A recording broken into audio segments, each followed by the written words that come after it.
Mexico sends its people, they're not sending their best. They're bringing drugs, they're bringing crime, they're rapists. That's what started Donald Trump's firestorm. Comments about immigrants from Mexico and its people that were at once controversial and offensive. You can't help but be offended, you know. Nobody should be able to speak like that of a nation, of a group of people. I just hope our neighbors, our friends back in the USA realize how dangerous simple thinking like that can be. The remarks have already cost Donald Trump some of his business partnerships, big ones. NBC, Macy's, and Serta Mattresses have broken ties. And temporarily, Trump was without a TV home for his Miss USA pageant when Univision dumped out. But it's been picked up by a smaller network. Now, a former Miss USA contestant is reaching out to Trump on Instagram and telling him he committed, quote, the worst exploitation with his remarks. Earlier today, Maribel Gonzalez spoke to CNN about her message to Trump and her hopes for the pageant. This is something that's bigger than me. I think that this is something that I wanted to do to address discrimination and to address the dangerous rhetoric that Donald Trump is utilizing. He is running for presidential candidacy, and I think that it's extremely dangerous to generalize a population and attribute such hateful comments to them. I think that it is important, yes, to address international relations and to address your policies on immigration. That has been done for years. However, people are not going to subscribe to discrimination and hateful comments, and especially not at the expense of a population, of a nation, and of a culture.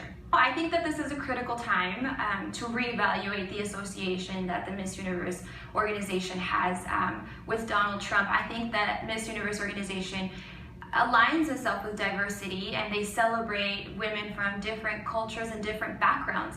I think that the values are not in accordance with one another, what Donald Trump represents and what Miss Universe organization represents. I think that the spirit of the pageant will continue. There's a long-standing tradition, and I hope that it does, despite all of the recent controversy. And I think that it is a critical time to reevaluate where the pageant is headed. But I really do hope to see that this tradition continues.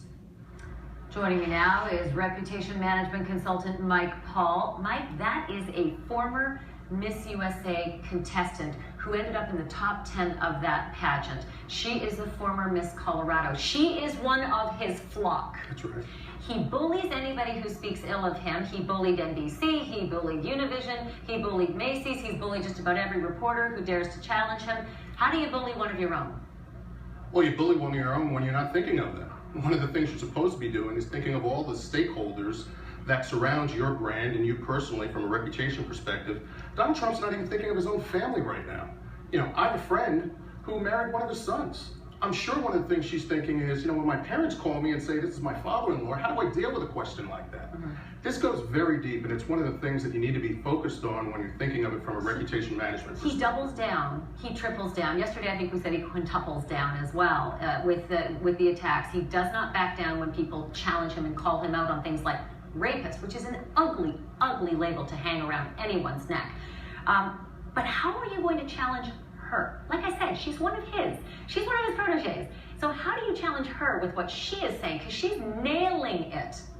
Well, he doesn't care. That's the easy answer. He's only thinking from his perspective. He's not thinking of it from a reputation perspective. He's not thinking of it from a brand management perspective. He obviously isn't doing that analysis when he's saying these things. I think he's had some political advisors that are saying there are some messages that you need to get out of New York. You got to get out of liberal New York. You've got to have more of an Arizonian perspective in your speech. And it's not working for him because... So you don't think he'll take to Twitter and trash Maribel, because that's what he does to everybody else? Well, if he does that, he knows now, after getting smacked a few times this week very heavily, that that would be a mistake. Let's see if he does so. I'll ask you just quickly, what would it take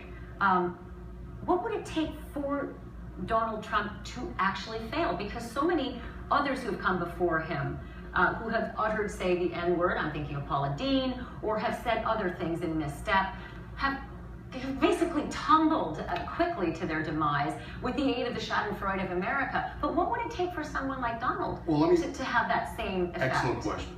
I think there's 3 important points. If he were my client, I'd be saying, you need to lead with humility. That is the opposite of what he's leading with. Before you get into crisis management, you need to be dealing with ego management. And I'd also be telling him there's a huge difference between an image and a reputation. A reputation is built with bricks: truth, honesty, humility, accountability, consistency, and transparency. He's not hitting any of those. He doesn't really care about any of those. And the most important is there isn't a work life and a political life and a personal life. There's only one life, and you're supposed to be living with integrity, and he's doing the opposite of that. I'd also be telling him he needs to be focused on his family. You're making these decisions in a tunnel. You're not thinking about your most important stakeholders, those that you love the most, and he's hurting them on a daily basis. Watch to see how he reacts, or if he does at all, to this, former Miss USA contestant who is beautifully articulate about what she thinks. Whether he'll respond remains to be seen. Mike, nice to see you again. Nice to see you too. And happy 4th. Thanks, Ash.